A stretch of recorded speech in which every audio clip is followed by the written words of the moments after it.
people to feel that way?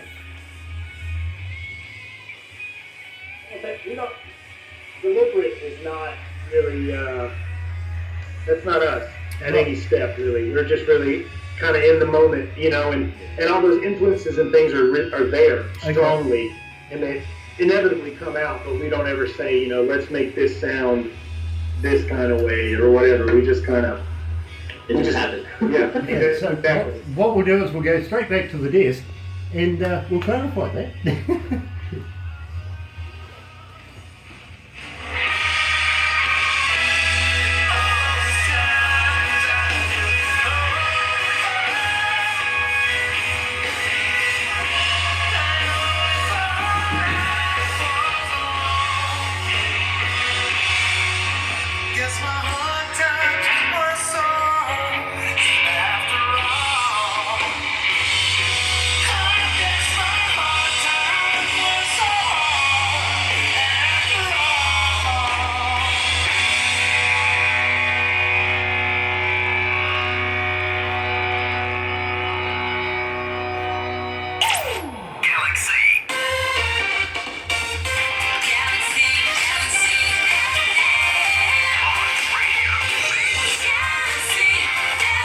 That's right, you're right here at Galaxy 107 FM, 19 away from 12 o'clock, 13 degrees downtown, heading for a high of 15. Kind of been stagnant on 13 for a while, so might struggle actually. Wednesday, June 14th, and I'm joined by future icons in the rock industry. Believe me, I'm fascinated by this band. JB, of course, and Nick Jones from the band Brother Hawk. And we were just talking about Half Empty, and maybe I got the terminology wrong when I asked you about No Room to Rust, whether it was deliberate to feel the way that you do feel when you hear the song. Takes me back to the 60s, and I understand, Nick, that you told me all about the old school keyboards that you were playing in that particular track. It's going to be hard for you to be able to reconstruct that on any other machine now, I feel. Well, when we play live, I have a digital version of a Hammond. It's a Korg CX3. It's all its purpose is to recreate a Hammond, and so I use that on stage. And it doesn't sound exactly like an actual B3, but it comes really, really close. And I think it in some ways it sounds better. I absolutely understand exactly where you're going. I was just fascinated that you didn't actually keep the Hammond in the first place. You should have just tucked it under your arm and walked out. Just fit it in the car in the trunk real quick. Yeah, just borrowing it. Yeah, absolutely. But your work on this is absolutely superb. Now, I'm going to ask you, JB, are you a child protege with your work as far as a guitarist goes? Because I think that shows years and years and years of absolute experience in what your quality of work is producing right now. How old were you when you first picked up the guitar? Well, first of all, I really appreciate that.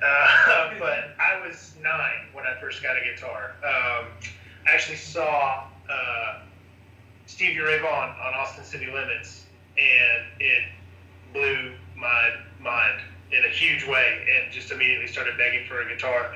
And luckily, I have really, really supportive parents, so it only took about a month of begging for them to give in and give me whatever I needed. They really kind of set me on a path. Once they realized how interested and how much I enjoyed it, they were full ahead on getting me whatever I needed to keep up with it and succeed and be happy playing guitar. It absolutely shows in your work, as I say to you, and believe me, I can hear it. Being an engineer myself, I sit there and literally break everything down into its own increments, if you know what I mean, when I hear a song. And I listen very, very closely to your particular work and just fell in love with it straight away. Now, Nick, at the same time, you have a classical background. Now, tell me, how old were you when you first sat down to a keyboard? I was 4. I think we were in the car and heard Let It Be by the Beatles on the radio, and I came home and started trying to plug it out on the keyboard. We had a piano in the house, and So my parents came in and heard me trying to do that and decided to, sign me up for lessons. So, yeah. Yeah, don't you love parents that just want you to be the next Tchaikovsky or something like that? and you turn out to be a rocker. you must be Mum's favourite right now.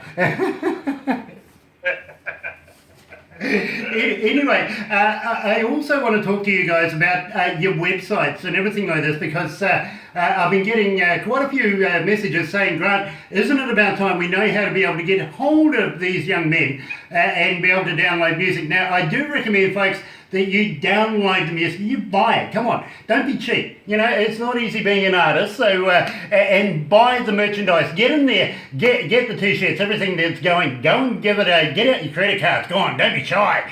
So guys, how do we get hold of you? Everything that we have is Brother Hawk ATL. So our website is brotherhawkatl.com. Our Instagram is Brother Hawk ATL. Our Facebook is .com/BrotherHawkATL, Twitter is BrotherHawkATL, and we answer any questions or messages we get in any of those mediums. We would love to hear from people who enjoy the music and want to book us or whatever, or just want to say that they enjoyed it, anything like that. And all of our physical CDs and t-shirts and things like that, and posters are on merchmountain.com, which is actually run by Britt from Blackberry Smoke.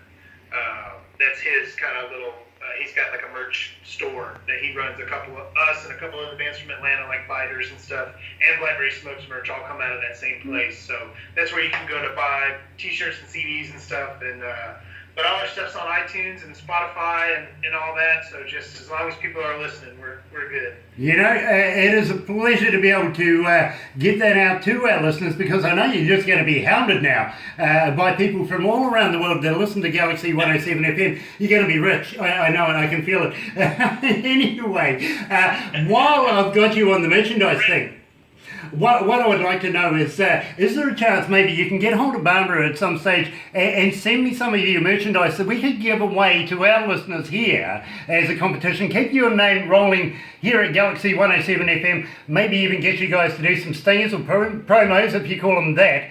That we can add into our shows, because believe me, we love your work. We want to be able to keep your name in the ears of our listeners, and of course we want to be able to do something with you guys, get you into the magazine. Now, if you haven't heard already, folks, Crank It Up Magazine, where you been? Come on, Crank It Up Magazine, one-word.com. Go there, have a look, bands/singers. You'll be able to find some of the bands we've put in there. Also go to Web TV, and you'll find interviews pretty much like what we're doing right now, JB, with you guys in Indie Garage in there. That's coming soon, by the way, and it's been that way since Christmas time. So it's working. We'll get them going sooner or later over there, and we'll get our interviews in there as well. Plus, there's also the radio section in there. We get your slider in there, so you're seeing quite a bit.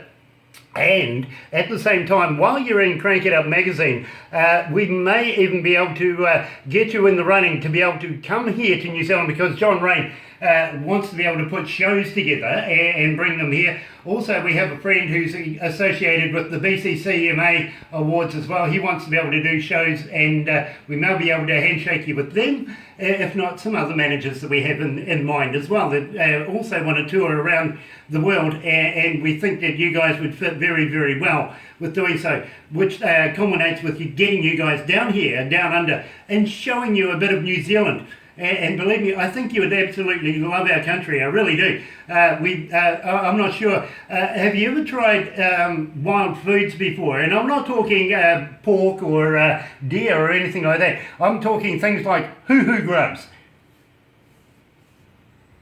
I've never heard of or tried anything like that, but I'd love to. Yeah. Okay. Before you say that, believe me, let me give you a little pre-warning. They're like a caterpillar, just an oversized caterpillar. They're white. You put the bum in your mouth and chew off the head. You spit away the head, and it's like chewing a creamy peanut butter. That's Is this like, are you messing with me or are you like that? Because I'll try it. I'm not scared. Yeah, no, absolutely. We're right in there. We can do that. And once you get used to our wild foods, meeting our Indigenous people here of New Zealand, we may even take you down the South Island and throw you off a bridge. There you go. We have a thing Whatever here. gets us down, and we'll sign up for whatever we need. Well, we have a thing down here we call bungee jumping, and where we manage to throw people off the bridge quite regularly, to be quite honest. It's a lot of fun. It's just the Australians we haven't taught to be able to connect the bungee to. They're still figuring out why they're getting wet. But we would love to have you down here because we kind of feel that the audiences here in New Zealand would absolutely appreciate the style and the whole atmosphere of your guys' shows, and I think they would just eat you up. So we'll talk further about that as we go through, as we get to know each other. And I got to thank you guys for taking the time out to talk to us today. Now, I want to also talk to you about No Room to Rust, because this is a great song. It's an absolute brilliant piece of work. How did you come to do it? That one, that was a different kind of process where that opening riff, I just kind of started playing that in practice one day. It didn't even, a lot of times we'll have practice and I'll come in with some riffs that I've been working on or something like that. We'll try to build on those, but we were just kind of messing around, like, once we had accomplished what we felt like was a good practice, we'll just kind of start jamming around and tossing ideas just to see if something happens. And that was one of those things where I hadn't really thought much of it, but we started playing it, and it really just came together really quick, sounded super cool. And the kind of, I guess, maybe the chorus riff, some of those chords in there are from a song. Okay, so James, our bass player, let me give you a little backstory. He has been playing bass with me in bands for over 10 years now. I've known him for a while. We've played in some other bands, like some heavier bands, and just kind of, we're trying to get something going in Atlanta music together for a while before we brought Nick in and started doing Brother Hawk. So he's kind of like, and I write all these riffs and stuff and never record them or write them down or anything. If I forget them, they're dead to me, they weren't remembering. But that's not always the case because James remembers them all. Everything cool that I show him, he remembers. So as soon as we started playing that riff, he was like, oh man, that's like this thing that you used to have, 8 years ago. And I was like, oh wow, it is. And just put it together right then. And that it just kind of came together right there in one practice, probably within an hour, just from him luckily remembering something that was gone forever to me. But yeah, we just jammed on it and it came together, and that was it. I think it was probably maybe a month or two later before I put any of the lyrics or vocals to it, which is how that happens a lot. We'll write out the music and then I'll put lyrics and vocals on way after the fact. That's how that came. When I very first heard this particular track, I actually said to my engineer when I sat down, because he said to me, Grant, you got to listen to this. And Barbara was there at the time. I just looked at him and went, brilliant, ingenious. Now, that's the words that I used. And now you've just confirmed that you've got a genius with you. Absolute genius. And no wonder you guys are so good at this. Anyway, you're right here at Galaxy 107 FM. I'm joined by Nick and also by JB from Brotherhook. Here is No Room to Rust. You're right here at Galaxy.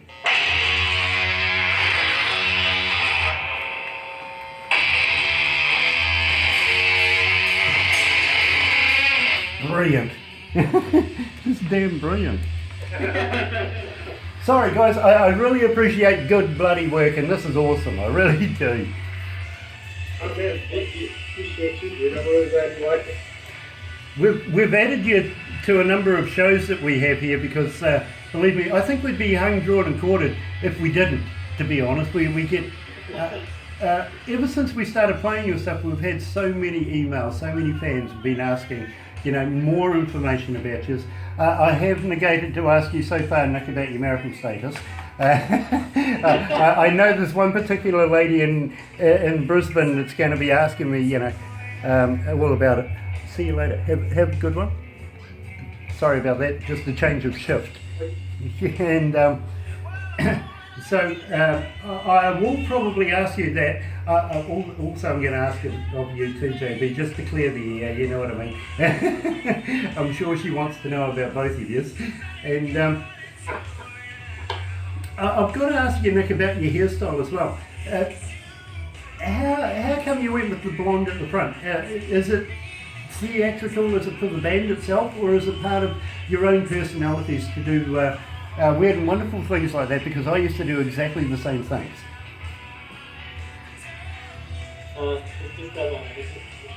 It's just I like the way it looks.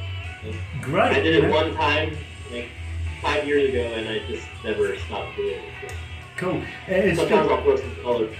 Well, one of the young ladies from Timaru has asked us, and that's down the bottom of the South Island, has asked us about your hairstyle. So I just thought I'd throw that in at you because, believe me, it's the weirdest things my fans want to know, but it's the most personal things to them, if you know what I mean. So, it doesn't matter how small a question is or how ridiculous, it just fills them in that much more, all about you. Yeah. And I don't mind asking you, you know what I mean? There's only a few things I won't ask, and those things are not said on television.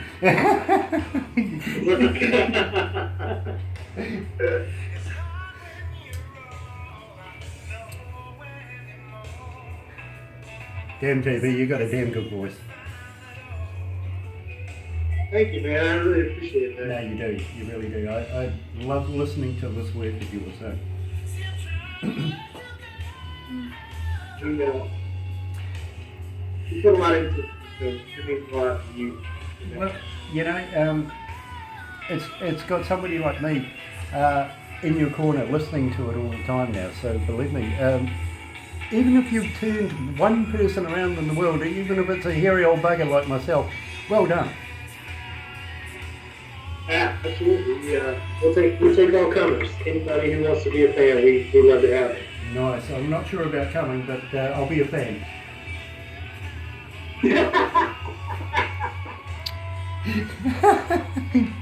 Anyway, let's go back to the desk.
That's right, you're right here at Galaxy 107 FM. I'm joined by JB and by Nick, coming out of the band Brother Hawk. Now, I got to ask you guys, how did you come to the name of the Brother Hawk? How did that come about?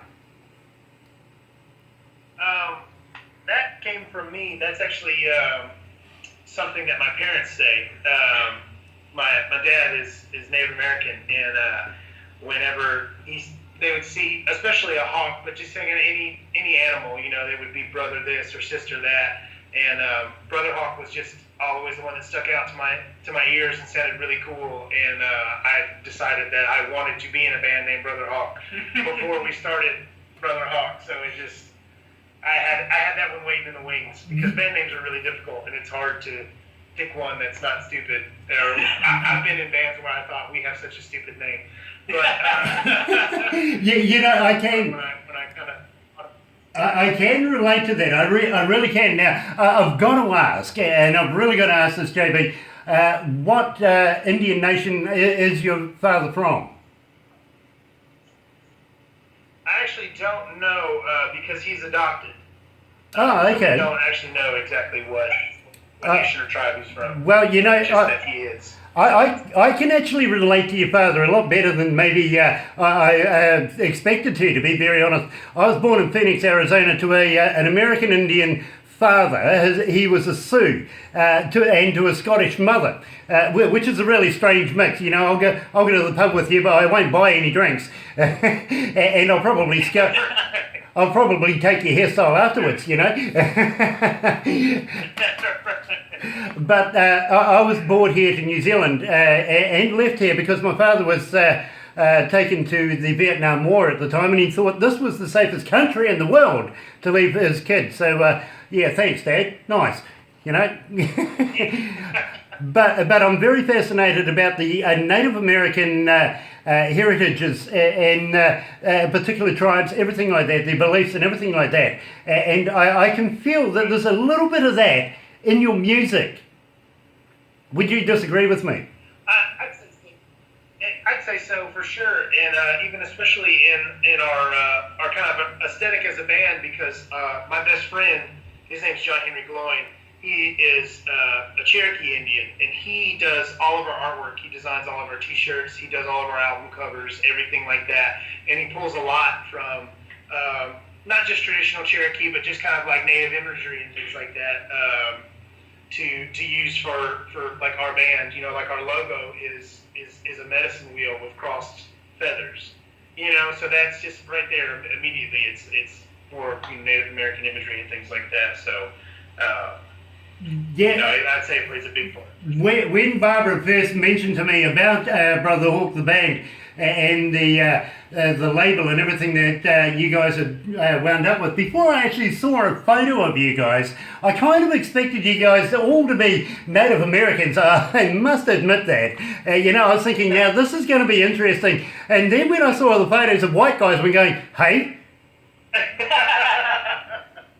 You're having me on. Come on, what's going on? You know, now I understand. And believe me, I really appreciate you talking to me about every part of your lives and everything that you've done with the band. Now, I'm really going to have to wind us up now. I'm actually getting the nod from the boss over there. She's going, you're going a bit over time. So I've really got to be able to wind us up right now. But I got to thank you guys for taking the time out to join me, especially it must be about dinner time over there right now, so you must be getting hungry. And I want to keep in touch with you guys and know how you're going in the near future, what you're up to. Of course, we'd love to be able to premiere any new work that you have coming up and keeping your brand alive here at Galaxy 107 FM. And also want to welcome you into Crank It Up magazine, because I know they're going to absolutely eat you guys up as well. And you never know, you might be able to get yourselves a Polestar award as well. There is such a thing. One band every month gets an award, so you never know, you might be in the running for that. But I better wind this up right now, and I got to thank you guys, especially you, JB, for being the superb artist that you are, and also you, Nick, for being the absolute pleasure to talk to, and the talent that you guys put together. It's just untold, it really is, and we want to be able to see you guys down here, down under, very, very shortly. So thank you guys for joining me. Thank you for having us. Yeah, thank you so much, man. We appreciate the support and look forward to more of this. My pleasure, and believe me, I can't wait to catch up with you guys again. And especially, don't forget to tell Smoke that you really don't want to get involved with that guy, man. He's ugly. I'm picking up the phone. I'm calling Brett and warning him right now as soon as we get off the air. Exactly, you know, warn everybody. Oh my God, look at that guy. Anyway, guys, thank you very much for joining me, and I will sure catch up with you in the very near future. But in the meantime, let's go out with Meatloaf. You're right here at Galaxy 107 FM.